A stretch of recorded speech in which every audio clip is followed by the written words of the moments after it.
வீட்டில் லேடிஸ் நார்மலாக என்ன பண்ணுறோன்னா, நான் என்ன வெறும் ஹவுஸ் ஒய்ஃப் தானே, இந்த நைட்டிலே ஓகே ஃபைன் சொல்லிட்டு விட்டுடக்கூடாது. நீ நைட்டில் இரு, கூட அழகா இரு, சீக்கிரம் சொல்லிட்டா நீங்கள் சொல்கிறது தான் நடக்கும். நீங்கள் என்ன போல தான் வாழ்க்கை. கடவுள் கொடுத்த கிஃப்ட் வந்து என்னோட கணவன், எனக்கு குழந்தைங்க, என் மாமனார் மாமியார் எல்லாருமே ரொம்ப நல்லவன்.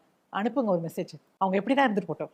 அந்த மெசேஜ் உங்களுக்கு திரும்பி வரும்போது நெகட்டிவாக வராது, பாசிட்டிவாக தான் வரும். ஏன்னா நீ அனுப்புறது பாசிட்டிவ் மெசேஜ் தானே அப்படின்னு நன்றி சொல்லிட்டு கிச்சனுக்குள்ளே போங்க. அன்பாக காய்கறி கட் பண்ணுங்கள்.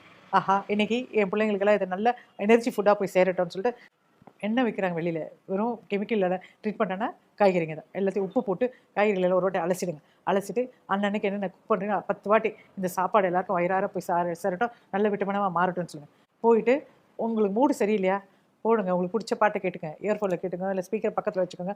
அந்த பாட்டு கேட்டுனே சமையலில் ஆடுங்க பாடுங்க. சரி உங்கள் வீட்டில் இன்னும் கொஞ்சம் ஒரு பிடி மேலே போய் வீட்டில் பெட்ஸ் இருக்கா, அதுக்கு தூக்கி கொஞ்சுங்க.